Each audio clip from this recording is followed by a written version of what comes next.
Hey K-popers, and welcome back to Hallyu, where it's time for a brand new K-pop news update. We're back in the swing of things after the new year, and we've got some major stories to talk about, including a horrible breach of Nancy's privacy, an update from Irene after her anger scandal last year, and updates on the Burning Sun scandal, with lots more news too. Before we get started, a quick thank you to Hallyu's honorary producers. Hallyu's patrons get to show off their bias group right here in every video, they get to have their say in future videos and projects on the channel, and they get access to the official Hallyu Discord server where they can chat about K-pop and even listen to it together. So if you want to leave your mark on Hallyu and be a part of our growing community, come join us over on Patreon. Alright guys, let's jump right in. This is your K-pop news update for January 17th, 2021. Now let's start with a rather disturbing story involving Momoland's Nancy. Now, I don't want to get into all the gross details here, but essentially what happened here is some hidden cameras were placed backstage at an event in Nancy's dressing room, and you can imagine what the cameras captured: Nancy changing. When these pictures started circulating online, MLD Entertainment came out with a very strong statement which says, in part, "Nancy is a victim of having photos being inappropriately taken and manipulated. The person that should be protected first and foremost is Nancy. We ask for your cooperation with a heavy heart." The statement goes on to say, quote, "We will be joined by the police and judicial authorities overseas in taking strong legal action against the first person who posted the photos, as well as those who have now taken part in spreading the photos." As you can probably guess from that statement, this isn't your typical fans following an idol schedules kind of problem. This is a serious international cybercrime, and MLD Entertainment is working with cyber divisions of the Gyeonggi police to bring these perpetrators to justice. And above all, this is a terrible thing to have happened for Nancy, and I'm sure she's going through a lot of trauma right now, so I wish her the very best as she endures this huge violation of her personal privacy. Now, the burning mocha scandal seems to be an eternal flame, as Seungri and Hyoyeon are facing new charges surrounding gang violence. The accusation involves an incident where Seungri got into an altercation at a bar with other customers. As more people got involved and were turning on Seungri, he elicited Yubin to send gang members to the bar to threaten those customers with violence and stealing their phones. This makes for a total of 8 charges that are now against Seungri as the military court prepares to start its proceedings. I know nothing has been finalized or proven in the courts yet, but with the wide range of charges for various illegal behavior, you have to think that where there's smoke, there's fire here with Seungri. Also this week, the original whistleblower for this whole scandal accused Hyoyeon of being involved because she DJ'd that night at the bar and then subsequently deleted his post. This is a huge reach, and to me it feels like the whistleblower is grasping at straws to keep himself in the news. It's already been established by CCTV footage that Hyoyeon was there for her DJ gig and left when it ended. SM has issued a statement in response saying, quote, "Hyoyeon only performed as she was invited to be a DJ for the event at the time, and she has no relation to this post. We ask that people refrain from speculations and misunderstandings."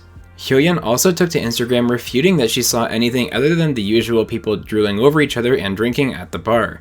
She also said, and I quote, "Also, this is the last day I'm going to endure keyboard warriors. I'm going to scold you a lot this time." That's what happens when you take a shot at Hyoyeon. You get snapped at right back.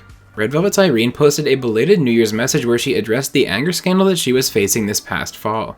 I'm not going to read through everything she said, but I'll leave her message up here for you guys to read. The main point here is that Irene acknowledges the way she communicated before was wrong and hurtful to many people in her past. She also brings up a good point that I think we can all relate to on some level, which is that she was never told that her way of communicating was wrong.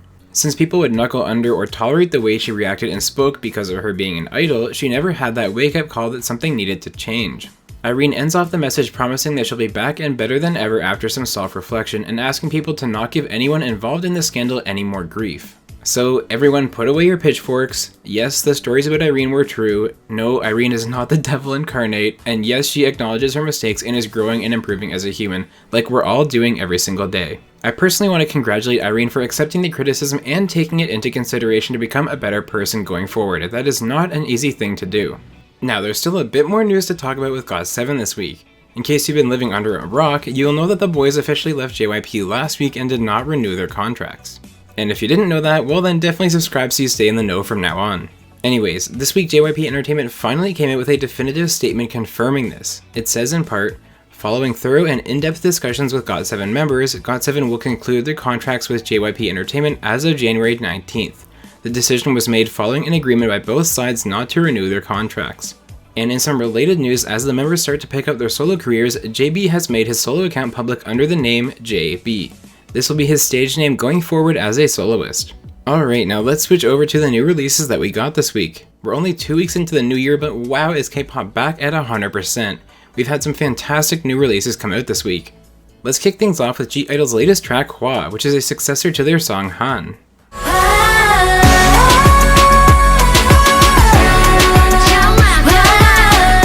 Taeyeon's little sister Hayeon is back in her first comeback. This is Walk Away.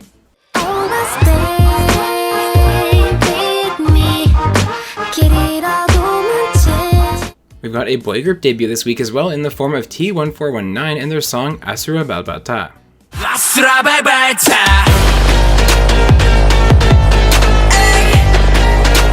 Victon are back in What I Said, a great new track where the boys go hard.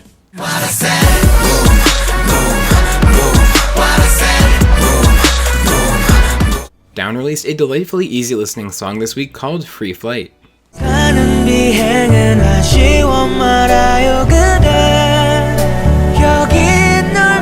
Youha dropped Abittipsy this week, and am I the only one who hears Highway to Heaven by NCT 127 in here?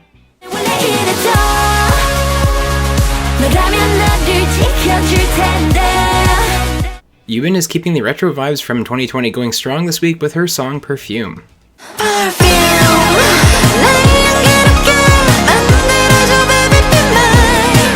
Alexa tried her hand at a ballad in her latest release. This is Never Let You Go. As far as I know, Kangta officially released a song that he revealed at SM Town's live New Year's concert. This is Cough Syrup.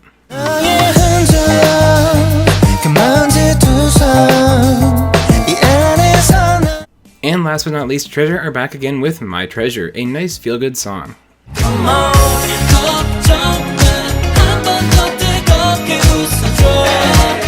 As always, let me know what new songs you've really been enjoying from the past week in the comments. My pick for this week was a toss-up between (G)I-DLE and Youha, but in the end, I'm going with Youha's new song, A Bit Tipsy. While it does remind me of Highway to Heaven, that's a good thing because I love that song too. And now back to the news, where IU will be dropping a pre-release single for us on January 27th ahead of her 5th full album. We don't know much about the song yet other than the fact that it's a cheerful pop track. 2PM will be returning to promotions as a full group in March.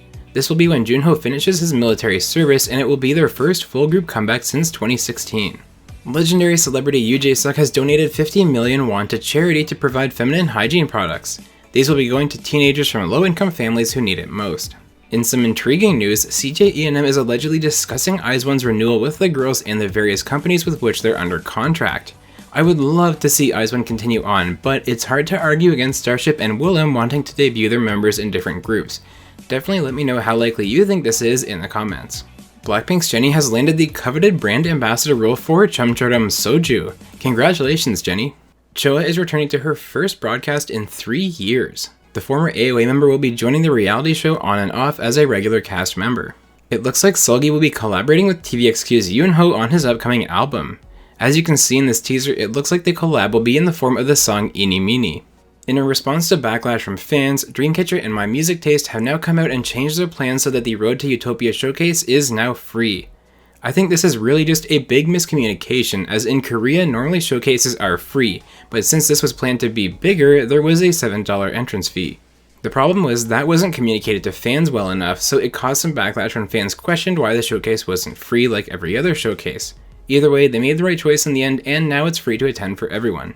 SM has kicked off a new global audition for a new boy group. The auditions have started online this week and will be running until the end of March.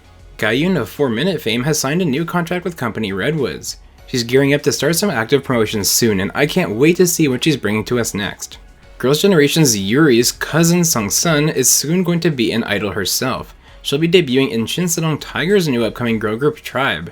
Alright, now let's talk about what happened on music shows this week. We're still not back to a full schedule, but this week it was only the show and show champion that didn't have broadcasts, so we had 4 trophies handed out this week. On M Countdown, it was Rain and JYP taking the win for Switch to Me. NCT won for 90s Love on Music Bank, and on Show Music Core it was, you guessed it, BTS once again winning for Life Goes On, adding another week to their ridiculous streak of weeks with a music show win. And on Inkigayo, SM's rookie girl group aespa finally took their first ever win as a group for Black Mamba. Alright K-popers, you're officially caught up on everything going on in the K-pop world. Let me know what new songs and what news items stood out to you down in the comments. And don't forget to check back tomorrow as we kick off round 3 of our search for the best modern K-pop group. will be down to 8 boy groups and 8 girl groups with tons of intense battles, and your groups will need you to keep advancing on.